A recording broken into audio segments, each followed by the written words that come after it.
నమస్తే. ప్రస్తుతం మనతో పాటు సీనియర్ జర్నలిస్ట్ దాము బాలాజీ ఉన్నారు. ఆయనతో మాట్లాడదాం. నమస్తే సార్. నమస్తే. సార్ వల్లభనేని వంశీ జైల్లో కేకలు, అరుపులు గట్టిగా పెడుతుండడం వల్ల జడ్జ్ ఆయనకి బెయిల్ కూడా క్యాన్సిల్ చేశారు అని చెప్పేసి ఒక వార్నింగ్ లాగా ఇచ్చారు అని కూడా అంటున్నారు. అసలు ఏం జరిగింది? ఒక వార్త అయితే వైరల్ అవుతుంది. అదేంటంటే వల్లభనేని వంశీ జైల్లో ఉన్నాడు. ఆయన హైకోర్టులో బెయిల్ పిటిషన్ విచారణ సందర్భంగా ఆన్లైన్ విచారణ జరిపారు. అంటే వర్చువల్గా ఎన్ని ప్రొడ్యూస్ చేశారో ఆ టైంలో గట్టిగా కేకలు, అరుపులు వినబడాయి. జడ్జి గారు చాలా చిరాకు పడి దాన్ని పోస్ట్పోన్ చేశారు. అట్లాగే ఢిల్లీ నుంచి మన ఈయనెవరు సిద్ధార్థ లోత్రా ప్రభుత్వ తరపున ఆయన కూడా ఏంటిది అని విసుక్కున్నారు. జడ్జి గారు దాంతో 23కి మళ్ళీ వాయిదా వేసేశారు. చాలా కోపంగా జడ్జి గారు తల్లాప్రగడ మల్లికార్జునరావు హైకోర్టు జడ్జి అని ఒక వార్త వైరల్ అవుతుంది. నిజానికి నేను విచారించిన దీంట్లో తెలిసింది ఏంటంటే ఇది వల్లభనేని వంశీ పెట్టిన కేకలు కాదు. ఇది ఏంటంటే ఎవరో ఒక పర్సన్ లాగిన్ అయిపోయి అనఫిషియల్గా హైకోర్టు దీంట్లోకి లాగిన్ అయిపోయి ఆ పర్సన్ కేకలు అరుపులు పెట్టినట్టుగా ఆ పర్సన్ పెట్టాడా మళ్ళీ పక్కన ఎవరన్నా పెట్టారా తెలీదు. ఈ విచారణ చేస్తుంటే కేకలు అరుపులు వినిపిస్తున్నాయి. అది వల్లభనేని వంశీ పెట్టినవో లేకపోతే జైల్లో పెట్టినవో కాదు. ఎందుకంటే జైల్లో వర్చువల్ రూము ఏర్పాటు చేసి చాలామంది ఖైదీలకి ముఖ్యంగా సెలబ్రిటీ ఖైదీలు ఇలాంటి వాళ్ళకి వర్చువల్గానే ఈ మధ్య కోర్టులు విచారిస్తూ ఉన్నాయి. ఎందుకంటే ఇంతకుముందు 15 డేస్కి 14 డేస్ పెడతారు రిమాండ్. 14 డేస్ తర్వాత కోర్టుకి తీసుకురావాలంటే వీళ్ళకి ఎస్కార్ట్ పోలీసులు కావాలి. ఎస్కార్ట్ పోలీసులు ఒక్కొక్కసారి అందరికీ దొరకరు. ఎందుకంటే ఎస్కార్ట్ పోలీసులు తక్కువ ఉంటారు. వాళ్ళకి బందోబస్తు ఇంకో డ్యూటీలో ఫెస్టివల్స్ ఇంకోటో జరుగుతుంటాయి. వాళ్ళు అటు వెళ్ళిపోతారు. ఈ ఖైదీలకి రాకపోవడం వల్ల ఏమవుతుందంటే చిన్న కేసుల్లో కూడా ప్రొలాంగ్డ్ జైలు టర్మ్ అనుభవించాల్సి వస్తుంది. అందుకనే మన దేశంలో దాదాపు 5 లక్షల మంది ఖైదీలు ఉంటే అందులో 70% పైన ఖైదీలు రిమాండ్ ప్రిజనర్స్. ఇందులో ఒక రీజన్ వచ్చి ఎందుకు ఇంతకాలం వాళ్ళు ఉంటారని దానికి ఈ ఎస్కార్ట్ రాకపోవడం, కోర్టుకి వాయిదాలకు వెళ్ళకపోయినప్పుడు గుడ్డిగా 14 డేస్ పెరుగుతూ పోతూ ఉంటుంది. సో అందుకని ఈ మధ్య ఏం చేస్తున్నారంటే జైళ్ళల్లో వర్చువల్గా ప్రజెంట్ చేయమంటున్నారు. అక్కడ కెమెరా సిస్టమ్ అదంతా పెట్టేసుకొని దానికి ఒక యాప్ పెట్టుకొని ఇక్కడ వీళ్ళు యాప్ పెట్టుకొని కెమెరా సిస్టంలో ప్రొడ్యూస్ చేస్తే ఈ గోల లేదు, ఎస్కార్ట్ గోల లేదు. అది చేస్తున్నారు. ఈ ముఖ్యంగా సెలబ్రిటీల విషయంలో అయితే ఇది ఇంకా బెటర్ అనమాట. సెలబ్రిటీ విషయంలో వాళ్ళని తీసుకురావాలంటే ఓన్లీ ఎస్కార్ట్. ఇప్పుడు మామూలు ఖైదీలకు అయితే ముగ్గురు ఎస్కార్ట్ పోలీసులు ఉంటే సరిపోతుంది. వీళ్ళకి అట్ట కాదు కదా, వీళ్ళకి బందోబస్తు ఏర్పాటు చేయాలి, దారి పొడుగున కోర్టు దగ్గర బందోబస్తు, ఇవన్నీ వ్యవహారాలు ఉంటాయి. అందుకని ఈ మధ్య ఏం చేస్తున్నారంటే ఇలాగ వర్చువల్ ఒక కోర్టు హాజరు అనేది జరుగుతుంది. అట్లాగే మన సిద్ధార్థ లోత్రా లాంటి వాళ్ళు కూడా ఈ మధ్య నేను సపరేట్ వీడియో కూడా చేసే సిద్ధార్థ లోత్రాకి 5 నెలల్లో 2,86,00,000 ఈ గవర్నమెంట్ పే చేసింది. ఎందుకు? చిన్న బెయిల్ పిటిషన్లకు కూడా ఆయనే ఆర్గ్యూ చేస్తున్నాడు. ఇప్పుడు ఇతంది బెయిల్ పిటిషను. ఈ బెయిల్ పిటిషన్కి సిద్ధార్థ లోత్రా అవసరమా అంటే వాళ్ళ ఇష్టం, అది గవర్నమెంట్ ఇష్టం. గవర్నమెంట్ చంద్రబాబుకు ఒకప్పుడు సిద్ధార్థ లోత్రా ఉపయోగపడ్డాడు కాబట్టి తన గవర్నమెంట్ డబ్బుల్ని సిద్ధార్థ లోత్రాకి ఈ రకంగా ఆయన పెట్టదలుచుకున్నాడు. 5 నెలల్లో 2,86,00,000 అంటే ఇంక ఈ 5 ఏళ్ళకి ఎంత వెళ్తుందో మనం ఊహించుకోవచ్చు. 5 నెలల్లో 2 కోట్లు అంటే సంవత్సరానికి ఎంత? 5 కోట్లన్నా సంవత్సరానికి మినిమం వెళ్తుంది. 5 ఏళ్లలో 25 కోట్లు ఆయనకి మినిమం ఇస్తారు, మ్యాక్సిమం పక్కన పెడితే. సో ఈ రేంజ్లో జరుగుతుందన్నమాట. అయితే ఇక్కడ ఇంకొకటి కూడా ఏంటంటే కొన్ని డెవలప్మెంట్స్ జరిగాయి. ఒకటి వచ్చి ఇతని మీద బేసిక్గా ఏంటి కేసు, సత్యవర్ధన్ అనే ఒక వ్యక్తిని 23 ఏళ్ళ అబ్బాయి, అతను ఎవరు అంటే అక్కడ మన తెలుగుదేశం పార్టీ ఆఫీసులో కంప్యూటర్ ఆపరేటర్గా పనిచేసేవాడు. వీళ్ళు తెలుగుదేశం ఆఫీస్ మీద ఈ వల్లభనేని వంశీ మనుషులు దాడి చేశారు. ఆ కేసు ఇతని మీద ఉంది. అయితే ఆ కేసులో ఇతను అరెస్ట్ చేస్తే బెయిల్ త్వరగా వచ్చేస్తుంది. ఎందుకంటే అతను ప్రత్యక్షంగా లేదు, సీసీటీవీలో అతను ప్రేరేపించాడని. అప్పుడేం చేశాడంటే వల్లభనేని వంశీ ఈ అబ్బాయిని కిడ్నాప్ చేశాడని కేసు పెట్టారు. ఇతనేమో ఎస్సీ కాబట్టి ఎస్సీ ఎస్టీ కింద కేసు పెడితే బెయిల్ త్వరగా రాదని ఇతని మీద కేసు పెట్టారనేది వైసీపీ ఆరోపిస్తుంది. యాక్చువల్గా ఇతను అసలు నేను లేను ఆ రోజు, నా సాక్షి సంతకం అని నా సంతకం తీసుకున్నారు పేపర్ మీద, నేను అసలు కంప్లైంటే ఇవ్వలేదని అతను కోర్టులో చెప్పాడు. అతని మీద మళ్ళీ ఒక కేసు పెట్టారు. సో ఇది విచిత్రం అనమాట.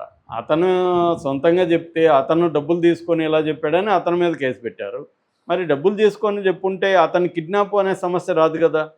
కాబట్టి ఇక్కడ కాంట్రడిక్టరీ ఉంది. కానీ ఇవన్నీ ఎప్పుడు తేలుతాయి? ట్రయల్లో తేలుతుంది. ఈ లోపల తనకు బెయిల్ రాకుండా సిద్ధార్థ లూథర్ని యూజ్ చేస్తున్నాడు Chandrababu. So already SC ST కేసులోనే హిమబిందు జడ్జి గారు, ఆమె ఒకప్పుడు చంద్రబాబుని జైలుకి పంపించిన జడ్జి కూడా ఆమె ఇప్పుడు ఎస్సీ ఎస్టీ కోర్టులో ఉంది. ఆమె తనకి బెయిల్ రిజెక్ట్ చేసింది. దాంతో ఇతను హైకోర్టులో అప్పీల్ చేసుకున్నాడు వల్లభనేని వంశీ. ఇప్పుడు హైకోర్టు జడ్జి గారు తల్లప్రగడ మల్లికార్జునరావు, ఈ సౌండ్లు వినబడుతున్నాయి, ఎవరో అరుస్తున్నారు, కేకలు పెడుతున్నారు, దీని మీద విచారణ జరపండి, ఎట్లా ఇల్లీగల్గా లాగిన్ అవుతారు అనేది. ఇప్పుడు ఏమంటే చాలామంది మనకి హ్యాకర్స్ ఉంటారు, వాళ్ళకి లాగిన్ అవ్వడం పెద్ద విషయం కాదు. అందులో గవర్నమెంట్ వెబ్సైట్లు చాలా పూర్గా మెయింటెనెన్స్ జరుగుతుంటాయి. ఒక పట్టాన ఓపెన్ కావు, ఒక పట్టాన రావు. అందువల్ల వాటిని హ్యాక్ చేయడం పెద్ద విషయం కాదు. అలాగే ఎవరో హ్యాక్ చేశారు అంటే వల్లభనేని వంశీని ఇబ్బంది పెట్టడానికి తెలుగుదేశం వాళ్ళు హ్యాక్ చేశారా అనేది కూడా తెలియాలి. ఎందుకంటే ఇప్పుడు కరెక్ట్గా ఆ టైంకి వాళ్ళు ఎందుకు హ్యాక్ చేశారు? వల్లభనేని వంశీ వాళ్ళు అయితే చేసి ఉంటారు కదా, వాళ్ళకి ఇబ్బంది కదా అది. అలా చేసి డిస్టర్బ్ చేస్తే అంటే ఇక్కడ జడ్జి గారి కోపం తెప్పిస్తే బెయిల్ ఇవ్వకుండా చేయొచ్చు అనేది ఒక యాంగిల్. రెండవ యాంగిల్, దీంట్లో ఛార్జ్షీట్ వేయడానికి ఇంకొక 30 రోజులు టైం కావాలని ఏసీపీ దామోదర్ కోర్టులో పిటిషన్, మెమో అంటారు, మెమో దాఖలు చేశారు. ఎందుకంటే మాకు ఛార్జ్షీట్కి టైం కావాలి, మేము ఇంకొన్ని సాక్షుల సేకరించాలి, ఇంకొన్ని సాక్ష్యాధారాలను సేకరించాలి, ఇంకొంతమంది సాక్షులను విచారించాలి, దీంట్లో ఉన్న కారుని ఇప్పటి వరకు మేము సీజ్ చేయలేదు. సో కొంతమంది నిందితులు పరారులో ఉన్నారు, వాళ్ళని పట్టుకురావాలి. ఇవన్నీ చేయాలంటే ఇతను జైల్లోనే ఉండాలి. ఇతను కానీ బయటకు వస్తే మా పనులకి ఆటంకం కలిగించవచ్చు. కాబట్టి ఇతనికి బెయిల్ ఇవ్వద్దు అనేది కూడా వీళ్ళు వేశారన్నమాట పోలీసులు.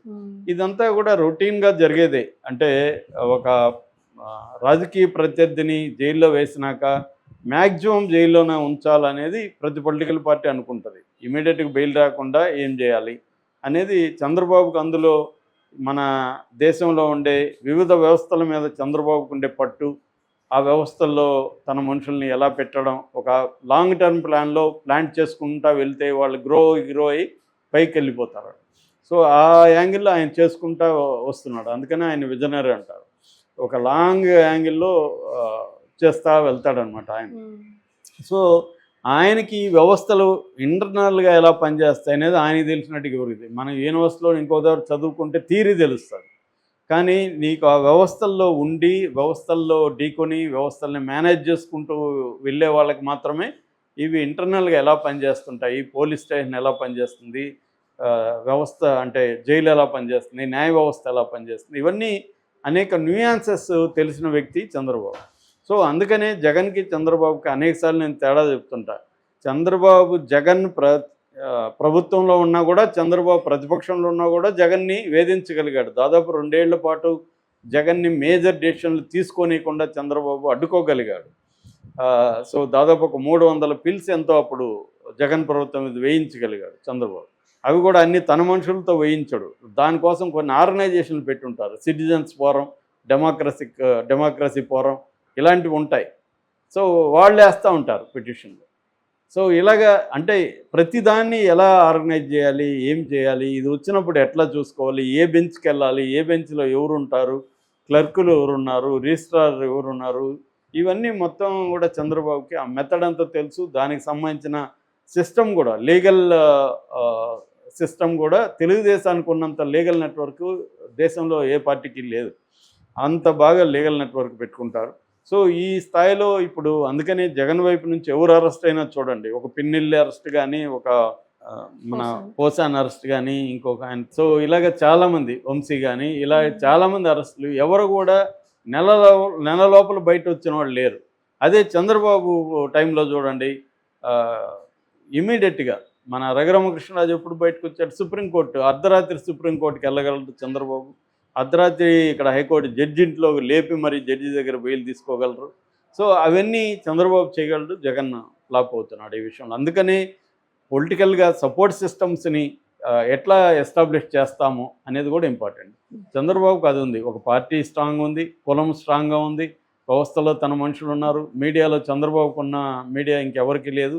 ఈ వ్యవస్థలు అన్నిటినీ సపోర్ట్ సిస్టమ్స్ని ఒక రోజులో బిల్డప్ చేసుకోలేదు చంద్రబాబు. ఒక లాంగ్ టర్మ్ బిల్డప్ ప్లాన్తో బిల్డప్ చేసుకున్నాడు. అదే ఆయనకు ఉపయోగపడుతుంది.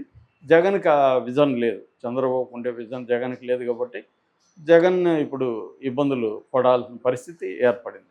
Okay. Okay sir. Thank you.